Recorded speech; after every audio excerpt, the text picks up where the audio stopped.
आखिर प्रधानमंत्री की इस मीटिंग का क्या नतीजा निकला? ईज ऑफ डूइंग बिजनेस, इस वाक्य जिसको हम पिछले 12 सालों से लगातार सुन रहे हैं, उसका ये हश्र निकला।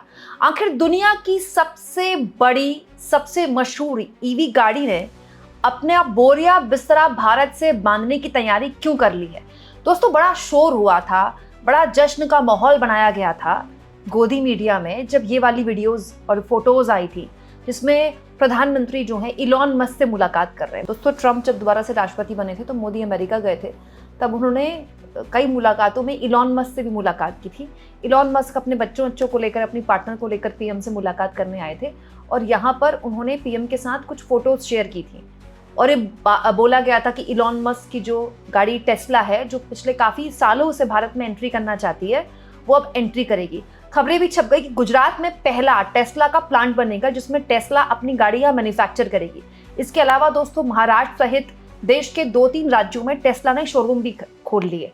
लेकिन अब मीडिया में ऐसी खबरें चल रही हैं कि टेस्ला अपना बोरिया बिस्तरा बांध सकती है। मतलब टेस्ला, जिसने ये दावा किया था कि वो भारत में एक प्लांट लगाने वाली है जिसमें वो गाड़ी यहीं मैन्युफैक्चर करेगी, वो अपना प्लान फिलहाल के लिए ठंडे बस्ते में डाल रही है। और इसके लिए जो वजह बताई गई है दोस्तों, वो ना केवल चिंताजनक है, बल्कि ये जो ईज ऑफ डूइंग बिजनेस के बारे में बातें बोली जाती है ना, उसकी भी कलई खोलती है। दोस्तों, इस तरह की खबरें खूब चल रही हैं मीडिया में भी, सोशल मीडिया में भी। और पंकज पचौरी, जो कि पूर्व में पत्रकार भी रह चुके हैं, उनकी तरफ से ये खबर शेयर की गई है कि टेस्ला ने अपना सबसे प्रीमियम प्रोडक्ट, जो ईवी गाड़ी है, उसको फिलहाल भारत में बनाने से मना कर दिया है और वो जो फैक्ट्री गुजरात में लगने वाली थी वो भी ठंडे बस्ते में जा रही है, क्योंकि कंपनी को ऐसा लगता है कि जो लोकल इंफ्रास्ट्रक्चर है, जो लोकल आधारभूत बुनियादी ढांचा है, वो काफ़ी नहीं। आगे इसमें लिखा है कि a mismatch between purchasing power of India's automatic market and Tesla's premium product. मतलब टेस्ला का जो प्रीमियम प्रोडक्ट है और भारत की जो ऑटोमेटिव मार्केट है, उसके बीच में एक परचेजिंग पावर का फर्क भी है। मतलब भारत के पास वो परचेजिंग पावर नहीं है कि वो टेस्ला जैसी कंपनी के प्रोडक्ट को खरीद सके, ठीक है। और uncertainties and policy risk associated with India's environment business. Bharat के एनवायरमेंट बिजनेस में जो अनसर्टेनिटी बनी हुई है, उसके रिस्क को लेकर भी फिलहाल टेस्ला चिंतित है। हालांकि दोस्तों, इस खबर में जो ये लिखा है कि भारत की परचेजिंग पावर नहीं है, मैं इससे इत्तेफाक नहीं रखती। भारत इकलौती ऐसी ऑटो मार्केट है जहां पर आपको 5 लाख 6 लाख की गाड़ी भी मिल जाएगी और आपको 15 करोड़ की गाड़ी भी मिल जाएगी, और सारी गाड़ियों में वेटिंग है। मजे की बात यह है कि अगर आप रेंज रोवर लेने जाएंगे जो 2 करोड़ के आसपास आपको मिल जाएगी, उस गाड़ी में भी वेटिंग चल रही है। और अगर आप 4, 4.5, 5.5 लाख की जो गाड़ी आती है मारुति की, वो लेने जाएंगे, हालांकि आजकल तो 4.5-5 लाख की गाड़ी कोई भी नहीं आ रही, 6 की तो मिनिमम आएगी, उसमें भी आपको वेटिंग मिलेगी। तो भारत का जो ऑटो मार्केट है बहुत ही डाइवर्सिफाइड है। मैं ये मानने को तैयार नहीं हूं कि टेस्ला की मार्केट नहीं है। हाँ, टेस्ला के साथ दिक्कत ये है कि क्योंकि टैरिफ बहुत ज्यादा लग रहा है टेस्ला में, और इस टैरिफ की वजह से टेस्ला की जो गाड़ी है, जो कि बहुत शानदार है, टेस्ला गाड़ी कभी बैठने का मौका मिले दोस्तों तो बैठिएगा, ऐसा लगता है आप डिब्बे में बैठे हुए हैं, क्योंकि इंजन है नहीं, तो बहुत ही हल्की गाड़ी, बहुत शानदार गाड़ी, नो डाउट। लेकिन क्योंकि उसमें टैरिफ बहुत ज्यादा लग रहा है, इसीलिए टेस्ला की गाड़ी बहुत महंगी है।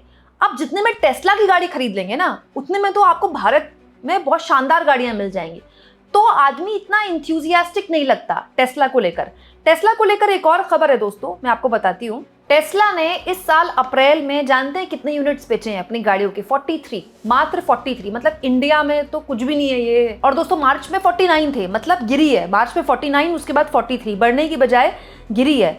और इसको लेकर टेस्ला ने अपने जो शोरूम से बढ़ा भी दिए हैं। सबसे पहले जो टेस्ला का शोरूम था वो महाराष्ट्र में खुला था, उसके बाद दूसरा शोरूम था वो IGI एयरपोर्ट जो दिल्ली में है ना, उसके पास खुला था। उसके बाद दोस्तों गुरुग्राम में भी टेस्ला का शोरूम खुला था, और अब बेंगलुरु में भी शोरूम खुल रहा है। तो शोरूम तो बढ़ रहे हैं टेस्ला के। उन शोरूम्स में जो एंड प्रोडक्ट है, बना हुआ प्रोडक्ट है टेस्ला का, वो बिकेगा। लेकिन टेस्ला फिलहाल अपनी जो प्रोडक्शन है वो फिलहाल नहीं करने वाली भारत में। हालांकि इसके पीछे एक कैच है। कैच ये है दोस्तों कि भारत सरकार जो है टेस्ला से पिछले लंबे वक्त से बात कर रही है। भारत भी चाहता है कि टेस्ला यहाँ आए, इस मार्केट में आए। भारत में इतना डाइवर्सिफाइड ऑटो मार्केट की सबके लिए स्पेस है। टेस्ला आएगी तो ऐसा नहीं कि यहाँ की गाड़ियों को प्रोटेक्ट करने के लिए टेस्ला पे इतना टैरिफ लगाया जा रहा है। भारत ने इसलिए टैरिफ लगाया हुआ है टेस्ला पे कि भारत सरकार चाहती है कि यहीं आकर वो प्रोडक्शन करें, लेकिन इसमें भारत सरकार ने एक शर्त लगाई है। शर्त ये लगाई है कि हम आपकी जो इम्पोर्ट ड्यूटी है वो कम कर देंगे।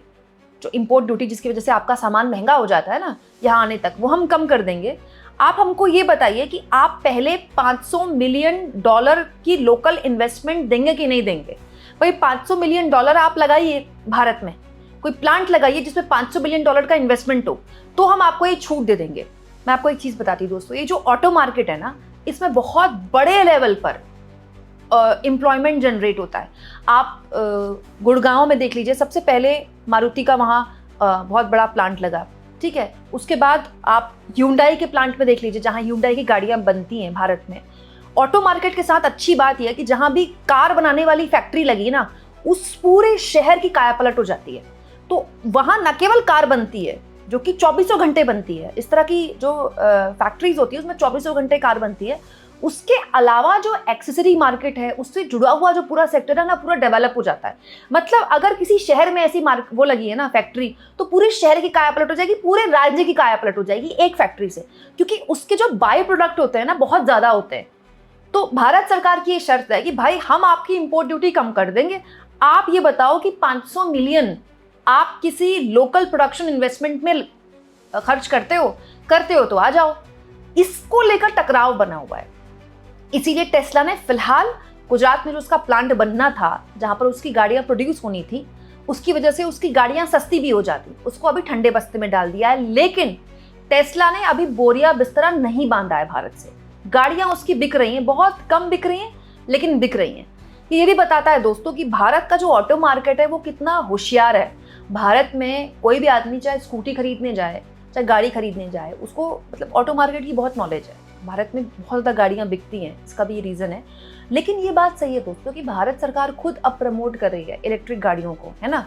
खुद मोदी जी, उनके जितने भी समर्थक हैं वो इलेक्ट्रिक गाड़ियों को सपोर्ट करते हैं, इलेक्ट्रिक गाड़ियों में चलने की बात करते हैं, पेट्रोल डीजल बचाने की बात करते हैं। तो इस लिहाज से अगर टेस्ला जैसी बड़ी कंपनी अपना प्रोडक्शन शुरू करने पर फिलहाल पॉज लगाती है, तो ये सेंटिमेंट के लिहाज से ठीक नहीं है भारत के लिए। तो भारत सरकार की हर हाल कोशिश होनी चाहिए कि कैसे भी करके जो टेस्ला है उसको रोका जाए, भारत से जो प्रोडक्शन वो कर रही थी उसको कैसे भी करके बीच का रास्ता निकाला जाए, पहली बात। दूसरी बात, ये इस दौर में हो रहा है जहाँ ऑलरेडी शेयर मार्केट से बहुत बड़े लेवल पर विदेशी निवेशक जा रहा है। भारत ने बहुत कोशिश की है हाल के सालों में कि हमारा विदेशी निवेश बढ़े, बड़ा भी है, लेकिन क्या उस लेवल पर बढ़ा है? दूसरा, विदेशी निवेशक की हमेशा से शिकायत रहती है भारत का जो टैक्स सिस्टम है उससे, और भारत की जो पूरा एक टैक्स विंडो है, मतलब काम करने, गवर्नेंस का जो तरीका है, बहुत सारी अड़चनें हैं केंद्र की सरकार में, राज्यों की सरकार से। तो अड़चनों को बहुत कम राज्यों ने ही आगे मतलब अपने आप को उससे अलग किया। जैसे तमिलनाडु है, जैसे बहुत हद तक मैं कहूँगी तेलंगाना भी है, इन राज्यों में ऑलरेडी पहले से कल्चर रहा है। तो आप देखिए जितनी बड़ी बड़ी कंपनियां हैं, बड़ी बड़ी फैक्ट्रीज हैं, वो यहाँ लगी हैं, बाकी राज्यों से बहुत पिछड़ गए। तो ये इस सरकार की जिम्मेदारी है कि वो टेस्ला जैसी कंपनी को किसी भी तरह से उसको वाइंड अप ना करना दे, क्योंकि इंटरनेशनल मार्केट में देखिए हेडलाइन बनती है, तो वो ठीक नहीं है भारत के लिए। ऐसे दौर में जब पहले से ही विदेशी निवेश बहुत कम हुआ है, भारत सरकार के लिए हर कोशिश से मतलब इस कंपनी को वाइंड अप करने से, प्रोडक्शन यूनिट को वाइंड अप करने से रोका जाना चाहिए। यहाँ मैं एक और चीज़ आपको बता दूँ दोस्तों, इलेक्ट्रिक गाड़ियों के लिए बोला जाता है कि वही भविष्य है। भविष्य नहीं, वर्तमान भी वही है। चीन को इस पेट्रोल डीजल के संकट में इतना प्रभाव नहीं पड़ा क्योंकि चीन ने अपने आप को गाड़ियों के मामले में पूरी तरह से ईवी पर फोकस कर दिया। पिछले 15 सालों में उसने ऐसा इंफ्रास्ट्रक्चर बना दिया कि वो आप पेट्रोल डीजल की गाड़ियाँ अगर नहीं भी चलती हैं तो भी उसके इलेक्ट्रिक गाड़ियों से काम चल जाएगा। प्रॉब्लम क्या हुई, हम उसके लिए इंफ्रास्ट्रक्चर नहीं बना पाए।